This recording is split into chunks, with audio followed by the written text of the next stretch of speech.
Mesdames et messieurs, bonjour. Bienvenue dans notre émission Réaction. Aujourd'hui, nous allons parler des 3 papes noirs cachés dans l'histoire de l'Église catholique. J'ai toujours cru que dans cette histoire de l'Église catholique, il n'y a jamais eu de papes noirs. Alors, je me souviens qu'en étudiant dans des débats sur les religions catholiques, nous avons discuté sur ces sujets. Quand un ami est venu me voir un jour, il m'a parlé d'un pape noir. Voici qu'en fouillant dans des archives sur un site de la Toile, j'ai découvert avec stupéfaction l'existence de 3 papes africains ayant dirigé l'Église catholique depuis le Vatican. Les voici sur cette image d'archive que vous présente. Le premier s'appelle Saint Victor Ier. Saint Victor Ier, il est devenu pape le 14e après sa sainte Pierre en 1889, après Jésus-Christ. Il a servi pendant 10 années et mourut en 1999, après Jésus. Le deuxième pape s'appelait Miltiade. Il est devenu pape le 32e après Saint-Pierre, en 1311, après Jésus-Christ. Il est décédé le 14 janvier 314, après Jésus est canonisé. D'ailleurs, la liturgie du 10e décembre est célébrée en son honneur. Mais on ne dira pas aux fidèles catholiques que c'est un pape noir. On leur dira que c'est un pape, c'est tout. Mais beaucoup de noirs ici vont savoir qu'il a existé de papes noirs dans le Vatican. Mais on vous a caché ces secrets parce que vous le savez vous tous qu'il y a un problème de peau, un problème de mélanine, de peau. Voilà, on revient à notre mouton. Vous remarquerez que depuis leur départ de ce monde, l'on a tout pour faire effacer les traces pourtant indestructibles des papes noirs. Juste la voix de l'artiste Serge Cassi. Notez bien, pris sur le mur de l'artiste Serge Cassi. Mon observation en toute objectivité. Primo, il n'existe aucune traçabilité dans les Saintes Écritures qui atteste que l'apôtre Pierre arrivé à Rome et qu'il fut le premier pape. L'apôtre Pierre n'a jamais été le premier pape arrivé à Rome. Mais regardez ceci, c'est l'apôtre Paul qui arriva à Rome le premier, sur l'orientation de Jésus-Christ, pas par lui-même. Acte 23, verset 11 nous dit, « La nuit suivante, le Seigneur apparut à Paul et dit, « Prends courage, car de même que tu as rendu témoignage de moi dans Jérusalem, il fut aussi que tu rendes témoignage dans Rome. » C'est très important. L'Esprit de Dieu a envoyé Paul à Rome pour qu'il prêche. Et nous n'avons pas vu Pierre dans la Bible. On a écrit qu'il était à Rome. C'est à suivre. Je vous explique juste les recherches que j'ai dû faire. Acte 26, verset 32 nous dit, « Et Agrippa dit à Festus, cet homme pouvait être relâché s'il n'en eût pas appelé à César. » Acte 28, verset 16 nous dit, « Lorsque nous fûmes arrivés à Rome, on permit à Paul de demeurer en son particulier avec un soldat qui le gardait. » Paul avait un garde du corps à Rome. C'est l'apôtre Paul qui fut choisi par le Seigneur Jésus pour être l'apôtre des gentils et non l'apôtre Pierre.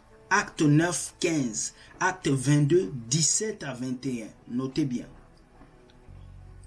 Deuxièmement, l'apôtre Pierre n'est pas le fondateur de l'Église. Même si Dieu avait dit sur Pierre, il va fonder son Église, Dieu ne parlait pas sur des cailloux. Dieu parlait à Pierre, l'être humain, que l'homme va devenir le temple du Saint-Esprit. On l'a déjà expliqué. Et il n'a jamais été pape. D'ailleurs, dire que l'Église catholique est bâtie sur les os de Pierre n'est pas vrai. Or, ce qui n'est pas vrai, ce qui est faux. Lorsque le Seigneur Jésus dit ceci, Pierre, Matthieu 16, verset 19, « Je te donnerai les clés du royaume des cieux. Ce que tu lieras sur la terre sera lié dans les cieux. Et ce que tu délieras sur la terre sera délié dans les cieux. » Ici, les clés du royaume des cieux n'est rien d'autre que le don de réception du Saint-Esprit. L'apôtre Pierre est celui qui a ouvert la porte de réception du Saint-Esprit aux Juifs, après la Pentecôte et aux païens chez Corneille. Est-ce que vous suivez? Acte 10, verset 44 nous dit quoi? Ça nous dit, comme Pierre prononçait encore ces mots, le Saint-Esprit descendit sur tous ceux qui écoutaient la parole. Donc Pierre a reçu la clé pour faire descendre le Saint-Esprit, pour nous transformer en temple de Dieu. Dieu, sur Pierre, a bâti son église. Troisièmement, ce fut après la chute de l'Empire romain, au IVe siècle, que l'évêque de Rome a littéralement pris la place de César l'empereur et s'est s'arroger le titre de païen Pontifex Maximus, c'est-à-dire le prêtre suprême de la religion catholique. Vous devez comprendre ça. Au IVe siècle, la chute de l'Empire romain a provoqué littéralement la place pour que l'empereur César soit érigé en Pontifex Maximus, c'est-à-dire le prêtre suprême de la religion catholique. Le catholicisme a commencé à Rome. Et s'est assis sur le trône de César, il s'est vêtu de robe de l'empereur sans jamais s'en débarrasser. Voici l'origine du titre de Saint Pontifex. Ça c'est après 4e siècle, soit 400 ans après Jésus-Christ. On assiste à l'origine de la naissance de la papauté Saint Pontifex. Donc la papauté, le pape que vous voyez, a commencé avec César à Rome. Donc nous constatons déjà la façon claire qu'il y a un souci avec les dates dans la publication. Il peut y avoir existé des papes noirs, mais je dénonce ici les incohérences et les contre-vérités qu'on ne nous dit pas. Voyez-vous, Pierre s'est toujours présenté comme un apôtre de Jésus-Christ et ancien au titre que tous les autres apôtres et anciens dans lesquels il travaillait.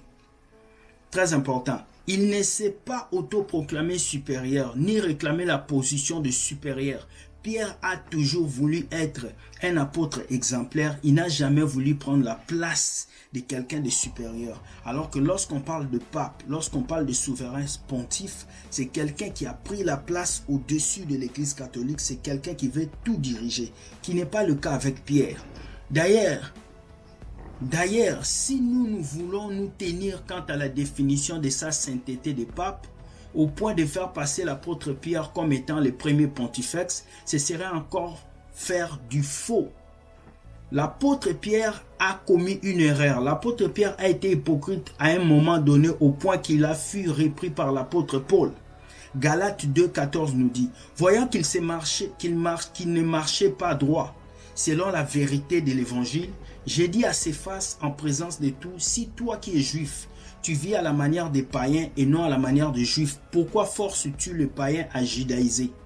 Bref, je m'arrête ici en vous expliquant que l'Église catholique a eu 3 papes noirs qu'on vous a cachés dans l'histoire. Les 3 papes noirs qui ont existé dans l'Église catholique, le premier, on ne vous a pas parlé de ça. Le premier pape s'appelait Victor Ier, le deuxième pape